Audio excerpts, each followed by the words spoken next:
안녕하십니까. 2022년 10월 11일 최병무 팩트 시작하겠습니다. 이재명 민주당 대표가 연일 국민의힘과 집권당에 대해서 친일몰이를 하고 있습니다. 그런데 이 이유가 무엇일까요? 그런 부분이 궁금해져서 제가 말씀을 드리겠습니다. 어제죠?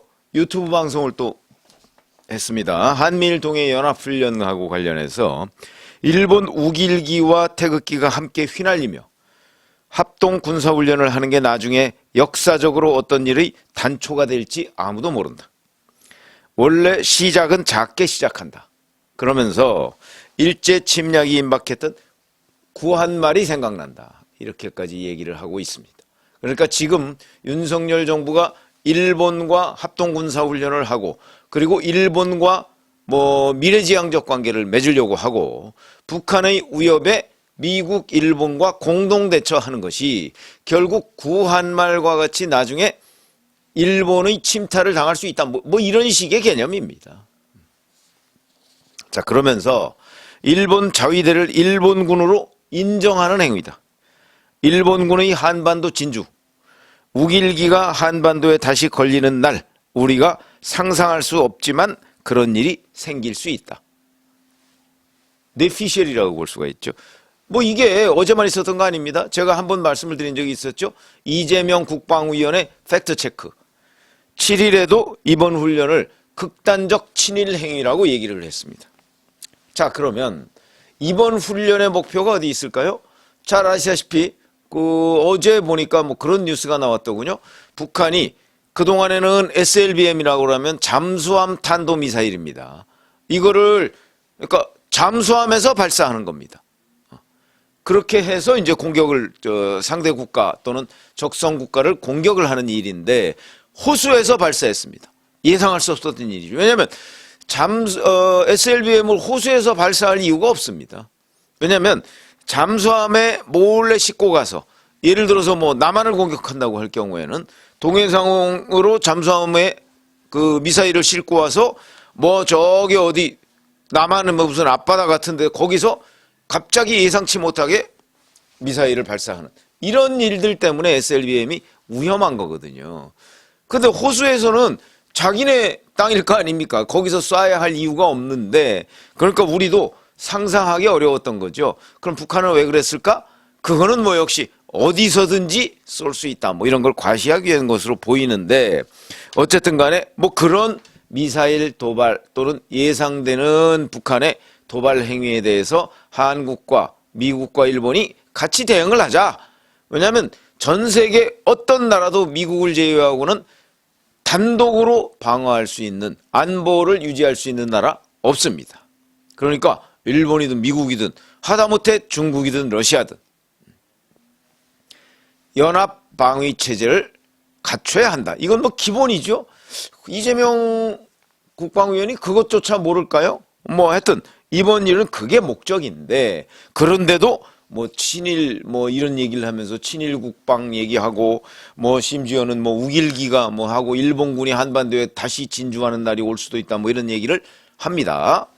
자, 그러면 여기 우선 간단하게 팩트 체크를 한번 해보면 한미일 합동 훈련이 그럼 그렇게 해서는 안 되는 일이냐? 그럼 문재인 정부인 2017년 10월 23일 송영무 국방부 장관이 일본, 미국 국방부 장관들과 함께 합의한 내용입니다. 그럼 그때는 왜 그때는 성남시장이었군요. 왜 가만히 있었죠? 그때 한미일 연합훈련을 합의했는데요. 문재인 정부가. 그때 비판했어야 되는 거죠. 그때는 가만히 있고 지금에 와서 마치 무슨 매국 행위가 되는 것처럼. 자, 그 다음에 독도 인근에서 이렇게 얘기하는데 이 훈련 장소는요. 일본에서는 120km밖에 안 떨어져 있고요.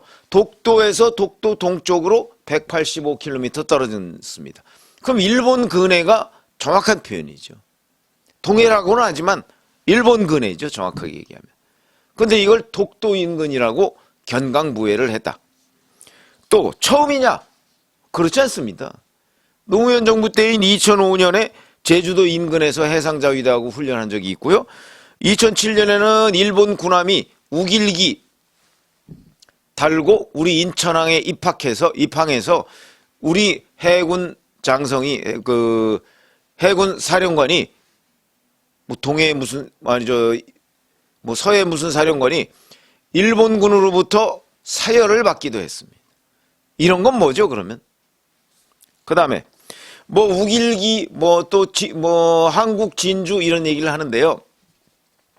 일본은 전수방위라는 개념이 있습니다. 잘 아시다시피 일본 헌법 제9조를 보면 일본은 자기네들의 자처 방어 외에는 할 수가 없습니다. 그러면 아베 전 총리가 계속해서 하려고 했던 게 그 헌법 조문 개정 아닙니까?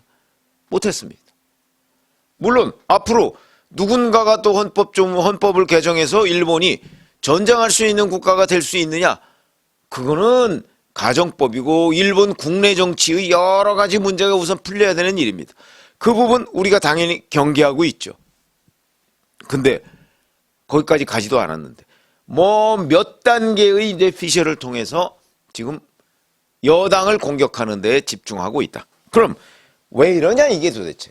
이런 부분이 이제 궁금해지는 대목인데 우선 이런 걸 한번 이렇게 생각해 보시죠.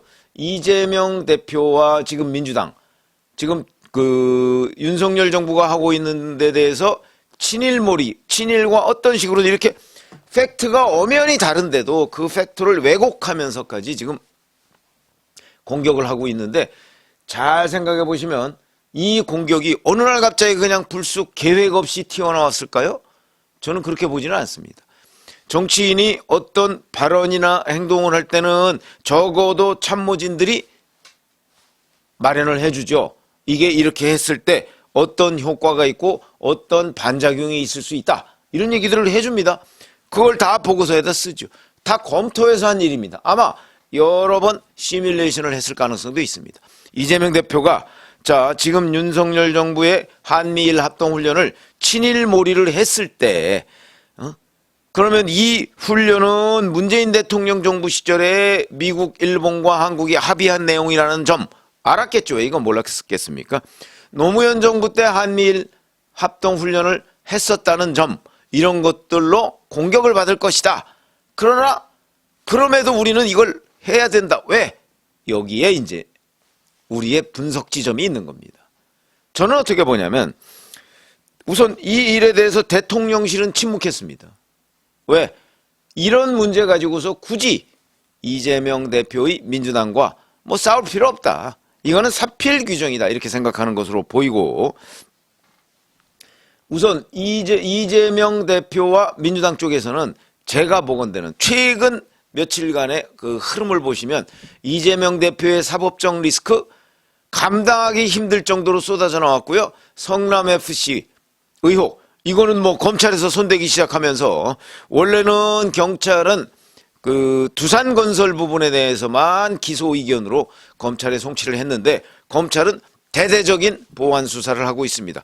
두산건설 외에 네이버, 농협, 뭐 알파덤시티, 현대백화점, 분당차병원까지 나머지 5개 회사에 대해서도 압수수색을 해가면서 본격적인 수사를 하고 있죠. 그게 다 제3자 뇌물죄입니다. 뭐 두산건설은 똑 떨어지고 뭐 누구는 뭐 두산건설 하나만 가지고서도 징역 5년은 나온다 그렇게 얘기를 하는데 글쎄 그거야 뭐 법원 판결을 받아봐야 되겠죠. 잘 아시다시피 법원 판결이 뭐 판사에 따라서 춤추지 않습니까? 그렇기 때문에 판결을 예단할 수는 없는 것이고 다만 제3자 뇌물죄가 분명히 된다. 이거는 우리가 거의 확언을 해도 무방하다.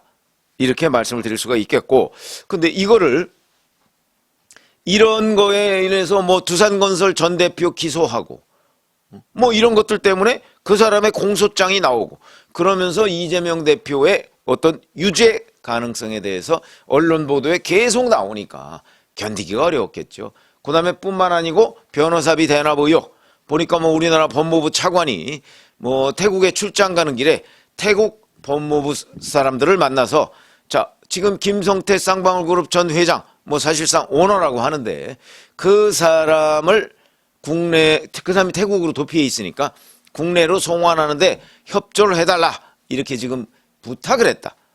이런 기사도 있습니다. 그러니까 정상적인 사법공조에 의한 국내 송환 외에 특별히 태국 검찰에 협조를 요청했다는 거죠. 그건 왜 그러냐면 사실은 과거 그 유병헌 씨의 장녀 유섬나 씨의 경우를 보면 우리가 프랑스 경찰에다가 이 사람이 어디 있으니까 체포해 주세요 라고 요청을 해서 체포를 했습니다. 체포를 하고 나서도 국내 송환까지는 3년이 넘게 걸렸습니다. 왜? 현지에서 소송을 하니까. 김성태 전 회장 만약에 지금 현재 어디 있는지도 모릅니다. 뭐 베트남으로 갔다는 얘기도 있고요. 그러니까 소재지를 우리가 알아서 체포를 하더라도 국내 송환까지는 대단히 오래 걸릴 가능성이 있다. 그러니까 가장 쉬운 방법은 사실 국내에서 쌍방울 그룹 수사를 조금 더 강화해서 스스로 자기 발로 들어오게 하는 게 제일 확실한 방법인데 그거는 뭐 하여튼 좀 더 지켜보고요. 뭐 그런 얘기도 있고 그렇습니다. 그러다 보니까 이재명 대표의 사법 리스크 대단히 지금 아주 임박해 있다. 그러면 이 국면을 탈피해야 될 거 아닙니까? 근데 탈피가 쉽지 않습니다. 그래서 국면을 전환하기 위한 것이라고 저는 파악이 됩니다. 그래서 뭐 어느 정도 성공한 측면도 있죠.